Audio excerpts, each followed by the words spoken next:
ortada olduğu görülüyor. Şimdi uluslararası bir bazı kesimler şunu ifade ediyor. Özellikle Kürt kesimleri, uluslararası bazı diplomasi kesimleri ikinci komplo olarak nitelendiriyor. İkinci komplonun denmesinin nedeni şu: uluslararası bir plan dahilinde bu saldırılar sürüyor. Bu sadece Halep'in mahallelerinde Şeyh Masud ve Eşrefiye'de başlayan bir süreç değil. Daha önce planlanan ve bu planlama bir yandan sanki müzakere varmış gibi, müzakerenin dilinin yumuşak tutulması, işte oyalama sürerken diğer yanda çok yoğun olarak askeri bir hazırlık sürecine girdikleri anlaşılıyor. Bu Halep'te başladı ve daha sonraki, biraz önce Sayın Afrin'in de ifade ettiği gibi devamında işte Tabka, Rakka, Haseki, bugün Haseki kuşatması ve Kobani kuşatması sürüyor. Bu anlamıyla da yani işte 4 günlük ateşkes niye oldu? Direniş oldu.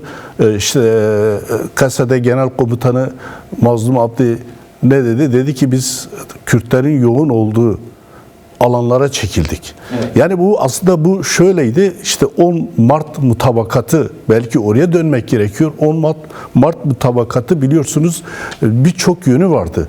Evet, bugünkü aslında işte özellikle Kassede'nin çekilebileceği alanlar belki bu kadar, belki biraz daha fazla, az olabilir. Evet. Bu şey vardı. Ama diğer yanda Suriye'nin demokratikleşme sorunu vardı. Oradaki diğer halkların, azınlıkların, inançların kendini ifade edebilme maddeleri vardı. Evet. Vardı. Evet. Ve bu özerk bölgede, yani Kuzeydoğu Suriye bölgesinde bu zaten uygulanıyordu. Bunu imzalamışlardı. Bununla beraber adım adım şeyler uygulanacaktı. Kassede güçlerin belli alanlarda konumlanması ve geri çekilmesi, Şam iktidarı, yani Şam'da işte getirilen HTŞ iktidarı Colani'de ona göre bir alan tutacaktı. Ama bütün bu planlar meğerse biraz önce söylediğim gibi bir yanda müzakere yapıyormuş gibi yaptılar ama diğer yanda askeri saldırılar. Tabii bunları yaparken kim bunun arkasındaydı, kim bunu planladı? Bunu kesinlikle altını çizmek lazım. Türkiye. Evet. Yani bazı kaynaklar işte Hakan Fidan vesaire vesaire, öyle değil. Bu tamamıyla hem Kuzey Kürdistan'da süren bir müzakere sürecini veya daha doğrusu kısmen başlayan müzakere sürecini baltalamaya yönelik aslında. Orada da öyle. Orada da sürekli bir tehdit dili var. Kürtlerin hakları görmezden geliniyor. Oysa yani işte son zamanlarda işte şeyden yola çıkarak yine Türk Dışişleri Bakanı işte kendi kazanımları şey yaparken diyor ki 2 + 2 kaç eder? 4 eder. Evet. Oysa 2 + 2 ne ediyor? 1 ediyor. Evet. Bu niye? Kürtler bunu öne çıkardı. Kürtler 4 parçada birliği sağladı. Birliği daha da büyütüyor. Evet, saldırılar var. Saldırılar devam ediyor. Yine dün akşam biliyorsunuz işte önce taraflar kabul etmedi ama sonra iki tarafta da, özellikle Şam iktidarı da, yani HTŞ de dedi işte ateşkes uzatıldı vesaire.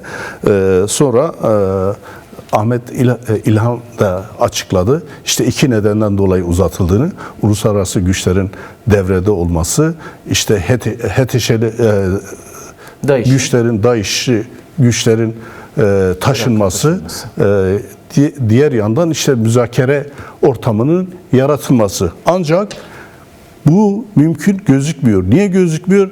Kobani ve Haseki kuşatma altında olduğu sürece bu ateşkesin sürmesinin imkanı yok. Evet. Çünkü daha önce yaptıkları gibi müzakere yapıyorlarmış gibi nasıl askeri hazırlıkları yaptılar, şu anda kuşatmada devam ettiği sürece tehlike büyüktür. O anlamıyla belki meydanları, belki işte Kürdistan'ın 4 parçası ve Avrupa, dünyanın hemen hemen her ucunda var olan eylemleri konuşmak lazım. Bu eylemleri büyütmeye yönelik